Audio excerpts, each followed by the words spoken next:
Now, for more, let's cross to Brussels and Conservative member of the European Parliament, Charles Tannock. Thank you for speaking with us here on France 24. Good evening. On Monday, you tweeted, en route to Brussels for probably the last time at the European Parliament. Many goodbyes to make, but might still be an MEP next week for last Strasbourg session of this Parliament to make final goodbyes. So much uncertainty for so many of us, but it will all be clear this week, I hope. So I guess my first question is it really your last week as a member of the European Parliament? Well, who knows? I have to say I would never have guessed a year ago that in April, I would still be a member of the European Parliament. It was scheduled, for the 29th of March. We should have all have left by now. But clearly, we're living in a very fluid situation. Nobody could have predicted the exact outcome and still can't, to be honest, exactly where it's all going to end. I was always a pessimist. I never thought that Brexit would be easy or quick, or that, it would be the easiest deal in the world and that Britain held all the cards. So I was always a bit of a Ramona for the last 3 years. I always wanted the softest Brexit. I was opposed to the government's red lines, and I was deeply concerned about Ireland and the open border. So one shouldn't be surprised, given the constraints that Mrs. May had imposed on herself because of the red lines, that, she has managed to, unfortunately, displease the hard right in my party because she seemed to be too soft over the backstop, and the pro-Europeans because she doesn't want to stay in the single market or the customs union. So we are where we are. She's tried her meaningful vote 3 times. She hasn't managed to get her deal through the national parliament. And tomorrow she's going to the summit asking for an extension to June the 30th is the official position.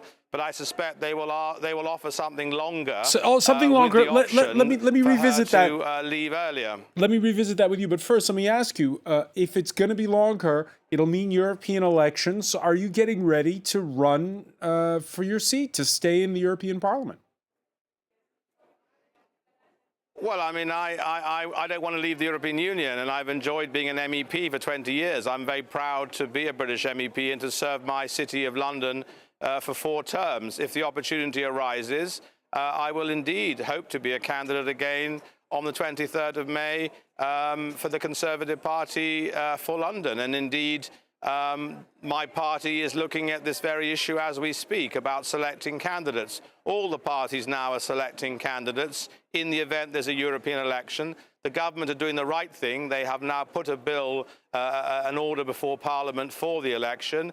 But obviously they don't want to have the election, and they're hoping that she will get her deal through before the 22nd of May and therefore pull the elections, cancel them at the last minute. But we'll see what happens. Nobody knows. But I'm quite prepared to fight a campaign and make the case for being a Conservative MEP and serving the city that I've known and loved all my adult life. We're watching live images as we speak with you, Charles Tannock, of Theresa May entering the French presidential palace. She was in Berlin earlier in the day.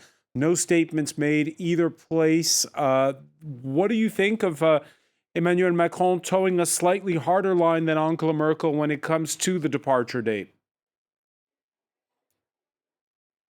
Well, I know what he said. This idea that every 3 months the council will review the extension and decide whether it can be re-extended.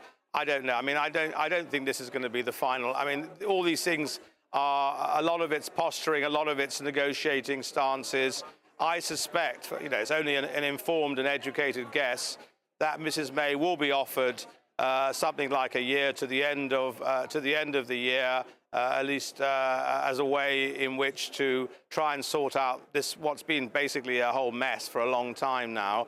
Now, whether they're going to demand a second referendum as a way of bringing some resolution or a general election, I don't know.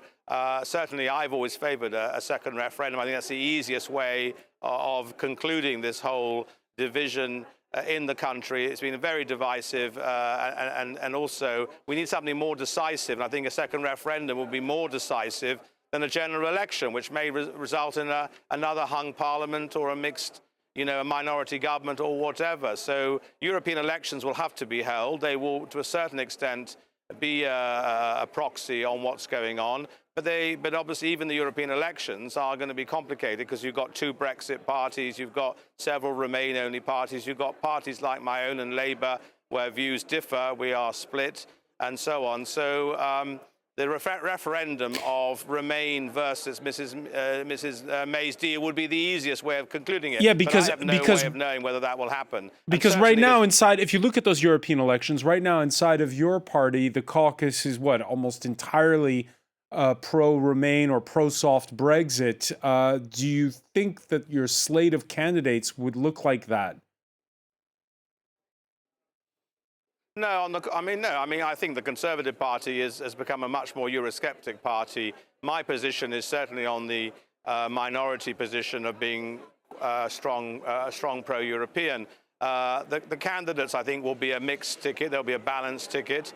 They will run on a campaign of an orderly Brexit. I think everybody now agrees there cannot be a no-deal situation, and indeed it's become against the law of the United Kingdom. The Cooper bill became a law, so no deal is off the table legally from the UK's point of view, and therefore it's up to the EU to offer the UK a long enough extension to try and resolve this whole situation. Obviously, Mrs. May is talking to the Labour Party. She's hoping that maybe some compromise can be found with Labour, maybe something over the customs union in the written declaration, the political declaration, which is non-binding, but it can be changed easily, of the withdrawal agreement. But it's not clear whether Labour will agree to that. And it's also a big problem for Mrs. May that the customs union issue would divide the Conservative Party, because the hardline Brexiteers don't like the customs union. I would welcome it. I mean, the softer the Brexit, the better for me. I think that for Britain to stay close is in our economic interests, in our geopolitical interests. I never thought a hard Brexit was in Britain's interest. I always hope we get a Norway or a Norway plus customs union type solution, and we seem to be heading in that direction, or even a reversal of Brexit altogether through a second referendum. So people like me who've held the line, being pro-Europeans, our day has come really in the way that we predicted that the hardest Brexit wasn't really going to fly with business, with the economy, and over Ireland. So Charles Tannock, one final question. One final question on this. By when do the Conservatives and Labour have to come together and come up with that cross-party compromise? What's their deadline, you think? I don't think there is a deadline particularly, to be honest. I think that if there is a long extension and the European elections are held, these talks will have to go on, well into the summer. The problem's been the European elections. So if we want to get out before the elections, the deadline, of course, would be the middle to end of May. 22nd of May is when basically the elections have to happen, 23rd of May. So that would be one deadline to have the whole deal through with Labour support. I think that's very ambitious. I don't see much evidence that Labour want to do that. But maybe Mr. Corbyn will come to the conclusion that he really wants Brexit, and therefore he will whip his members to support Mrs. May.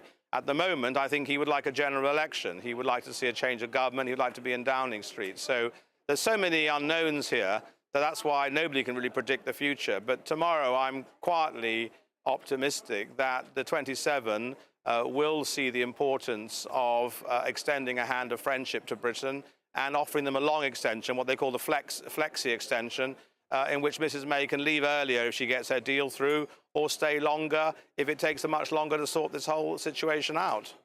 Charles Tannock, who may be returning to Brussels. Maybe it's not your last week as member of the European Parliament. Many thanks for speaking with us there from Brussels.